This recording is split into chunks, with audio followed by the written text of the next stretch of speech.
Irish Media Network. We entertain.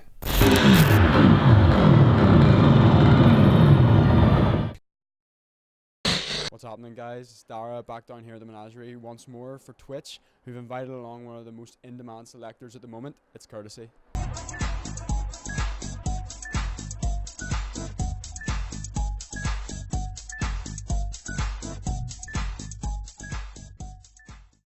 What's happening, guys? Down here with Twitch's founders, Phil Lucas and Paddy Toe. Thanks for coming, guys. So it's been a pretty eventful year, you could say, at least for Twitch, with the venue changes and all that sort of thing. And you've got your 12th birthday coming up in the next couple of weeks with young Marco. So can you talk us through what this year's been like for you guys and what your plans are for the coming months? It's been intense. Pretty intense summer, yeah, with the end of the Bonity and everything. Oh, so yeah. That bicep gig was something else, like. Yeah, that last run of shows, the last sort of 4 or 5 shows in there were just crazy, like. But they just came out and they just weren't stopping. Just thought that those announcements were just ridiculous, mate. You were really treating the people there.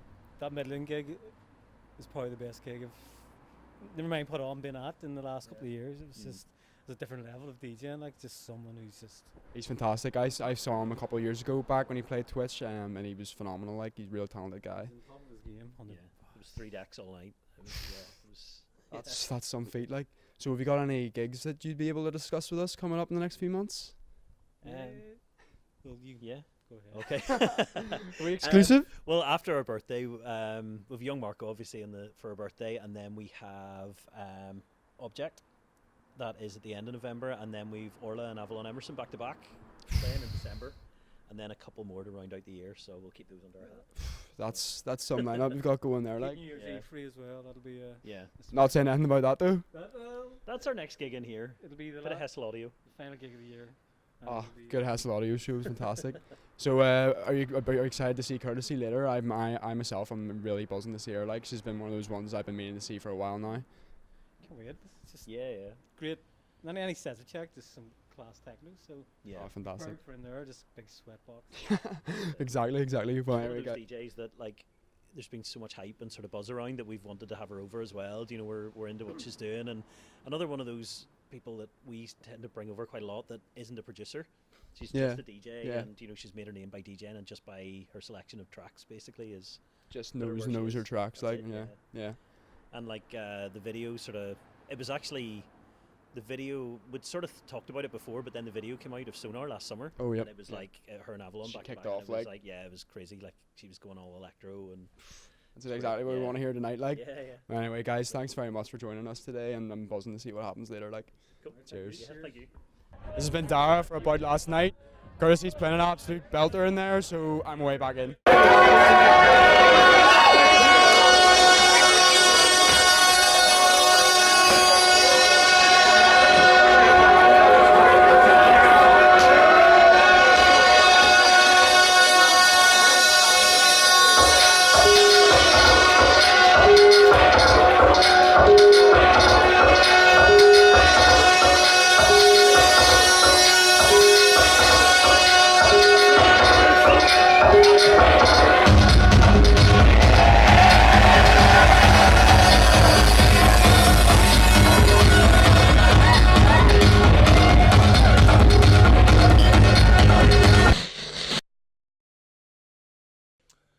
Good evening, folks, and welcome to episode 8 of About Last Night. I'm Joe from the West Coast team. Now, tonight we're down in the iconic Connolly's of Lepp down in West Cork.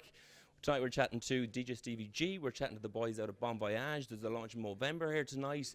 This is an iconic spot for a reason, because it's going to be mental here tonight. Cannot wait to show it to you. So stick around.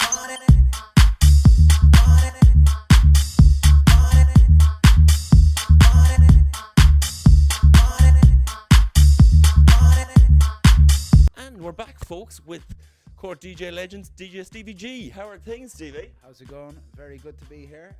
Thanks for coming down. No problem at all, no bother at all. Here you We see it's a bit of a back and forth now. Yeah. So down in Connolly's a Lep, you played there a million times. Special spot. Amazing. I've been playing here for over 20 years. I've done shows here back in the day when Sam's dad was around. He put the place on the map, and the place looks exactly the same, let me tell you. The sound is probably a bit better, but this whole thing was exactly the same when I was first down here many years ago when I was young. Have they always had kind of stuff like that, and like bands have played and all this from back in the day, generally, like all of this stuff crazy, like Roy Harper, all these guys. So it's the exact same as it was 20, 25 years ago. Unbelievable. We're going to be down at the Cork Jazz next weekend doing our 2 episodes from there. You're going to be there yourself. Tell us, look, give us a whistle stop tour of what to do in Cork next week. Yeah, well, it's definitely the best weekend of the year in Cork. The place is absolutely buzzing. Everyone kind of gets involved. There's street parties. Obviously it's the jazz festival, but it's loosely jazz based. Lots of the best jazz stuff is happening up in the Everyman. Personally, my favourite gigs, Laura Mavula is going to be playing Soleil on Friday night in Cypress Avenue, one of Ireland's best soul artists, R&B, bit of house, garage. What else? I'm hosting a couple of events, daytime matinee gigs in Cypress Avenue, which is newly renovated. And apparently it's slick in there, is it? Is it really great? cool? So they're hoping to have it done by next Saturday or next Friday or whatever it is. And Hypnotic Brass and Samba are going to be there for 2 gigs. So we're doing matinee gigs, so they're all ages. You can bring your kids, or all ages gigs in the daytime. And they're also doing a headline in the Opera House on Friday. One of our own friends, one of West Cork's finest from only down the road here, Brian Deedy, he's going to be doing a headline show in the Opera House, as is Talos. Who some of the members of the band are from this very, very spot. So there's a couple of Cork's finest artists, like Talos is going to be there, as I mentioned, and Brian Deedy. What else have we got? Jeez, there's loads of... Plug them all. Well, funny enough... Cobham, drummer, very influential on the lots of the music I play, 'cause hip-hop based, but this is the original OG drummer. He's got a show on a Friday night. He's got a double bill up in the Everyman. Yeah. What else? There's loads of other things as well. There's loads, and like we were just chatting to the boys from Bon Voyage here, and for our other show for Irish Media Network, we had Soleil playing that. She's playing Cypress Avenue on Friday. We might be bringing you that next week, folks. And just to kind of wrap up, thanks a million for kind of sitting down and chatting to us. Are you going to blow the roof off the place tonight? Yeah, we're going to have some fun. It's a great lineup. I'm only down here for a while because I've got another engagement elsewhere in West Cork. But like this lineup and for this cause in this venue, it's first class. There's Mix and Fairbanks. There's Arvo, another old friend of mine. Glenn Brady is in the house as well. Eddie is came down with me there. I think Kira has her own as well. So there's a big crew, great lineup, amazing venue. We're going to have some fun. Going to be a massive night. Thanks a million, Stevie G. Thank you. Nice to meet you.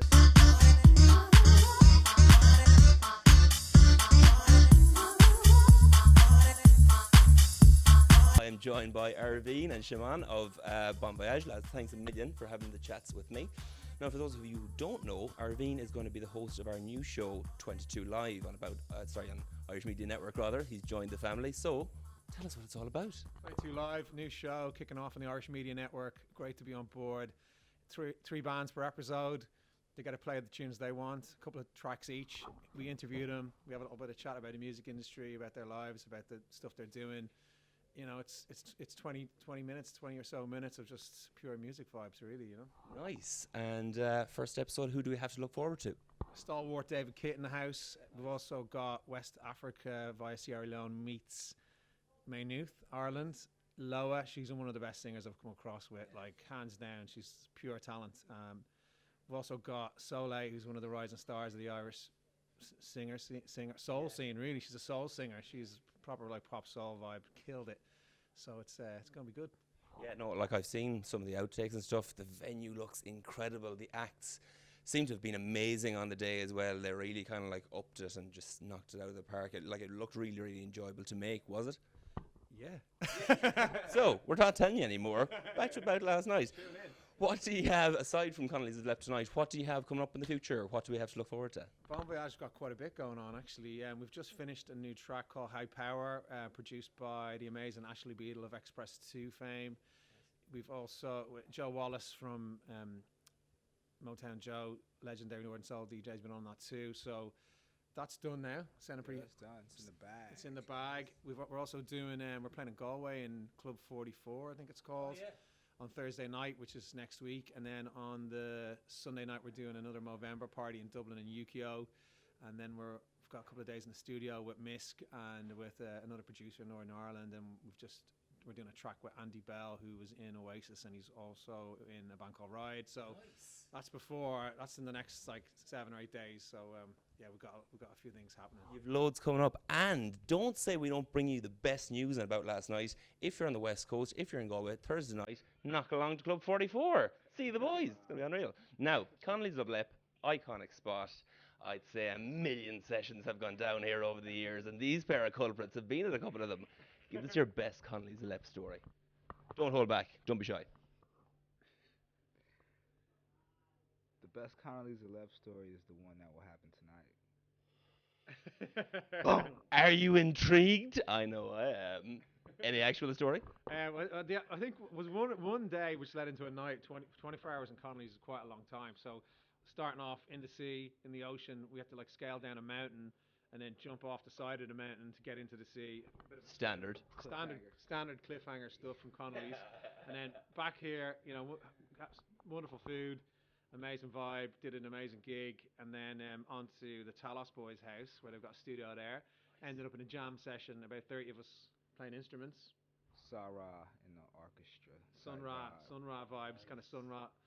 And then we ended up kind of like, you know, celebrating in the hot tub at 7 in the morning, sipping on. It so happened to be a full moon.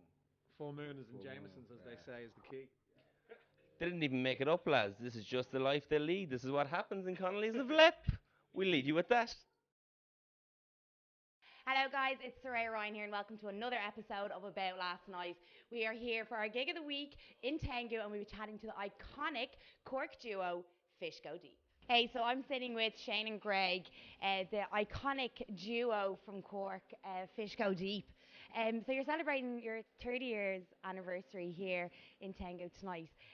What's been happening over the last 30 years? That's a bit of a lot.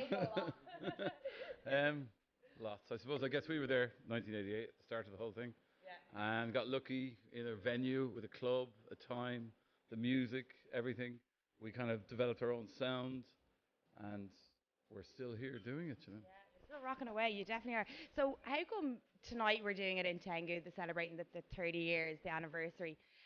We were just listening to your sound check, and the sound in here is just unbelievable. You've just answered your own question. I mean, we're about sound, you know, and I mean, like that's for us is paramount. Like we've always been lucky, and most of the clubs we played, or most of the residences we've played at, the sound has been good, and it means you can, you know, you're not restricted in what you can play. People respond to, you know, how the record sounds rather than, you know, stupid things that are happening in it, like, so it just gives you a freedom as a DJ just to play a wider range of music.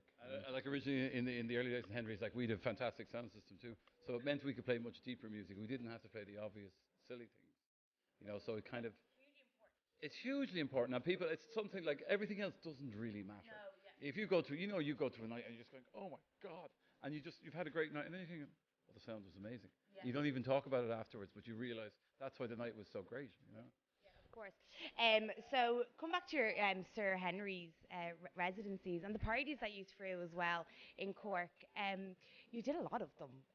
Do you have any like fond memories or favourite time? Yeah, I mean, like obviously the ones that people around the country probably know best are the weekenders, where, you know, it was lots of guest DJs, it was people travelled from all over the country. But you know, when I think back, the ones that stand out for me are those sort of quiet nights in February on a Saturday night, where it's like just a home crowd, just getting down. Like, you know, it's not about kind of, there's no hype about it. There's just people coming along and interacting and, you know, just dancing. You know, just. And I think people, like a lot of people don't realize that. Remember, people came to us every Saturday night. Yeah. You know, we might get a guest DJ every 10 weeks, maybe 12 weeks. So they were kind of locked into your groove. It's very different now. Things are being more and more driven by events and less by kind of just the kind of crowd and the night. So that was really, really special. You know? Amazing. So I was chatting to a few people kind of around town about it. I was going to be chatting to you, like the likes of Billy Scurry, Calvin James. And they were saying that, like, you know, Cork was probably one of the starting points of like house music and DJs before it kind of came up to Dublin. You know, were you in that mix?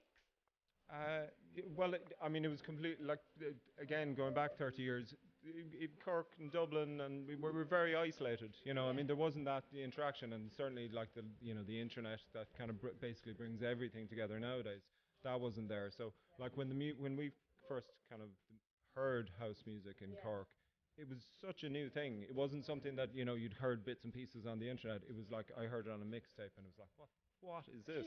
Like, what's this music? I'd nothing to kind of relate it to. you know, we didn't have a history of disco in Cork. We didn't, you know, there wasn't that line that you might have had in America. So like it was such a new thing in Cork, and that's why we got excited.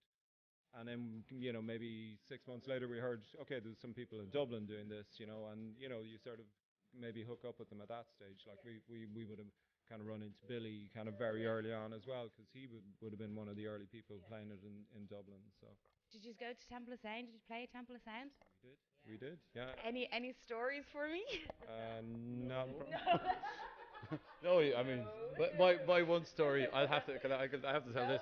I would tell this. I was walking in with Ken Kane was the manager, and we walked into the club. I'd never been there before, and I walked straight through the club and to the toilets. And he said, "Where are you going?" I said, "Is this it?" It was so small. I thought it was so tiny, you know, but it was brilliant. Like I mean, it had a really good vibe, and they had, you know, that was like kind of Billy and Johnny had their thing, and they were doing that, and they were bringing their DJs over. We had our own thing. Then you'd Homer and McCready up on the thing, bit by bit, it all kind of came together. Like. Yeah, of course. Amazing. I would have loved to be in Temple of Sound or gone to Temple of Sound. It was crazy. It was very different. It was just different. There was a lot more freedom. People weren't as concerned about who they were and who was looking at them. They were just there to go to hear the music.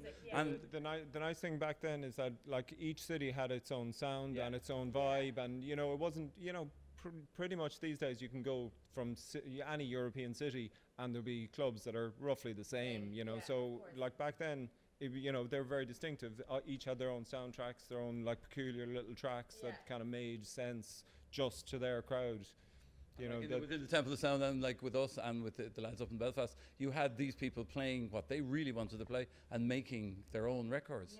You know, and it really kind of made it different. You know, whereas I think with Shane's Riley, it's becoming maybe a bit homogenized. You know, with kind of these guys wandering around the world playing all the big ones. You know? So what's next? Is there going to be like another 40-year anniversary? This is the first we're doing. We really want to do a party in Dublin. So we've worked with James. We've always liked what's happened here, and it's great sound obviously in the venue.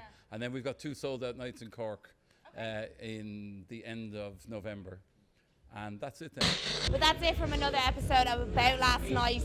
Don't forget to subscribe, and thanks a million to Fish Go Deep. We'll see you guys next week.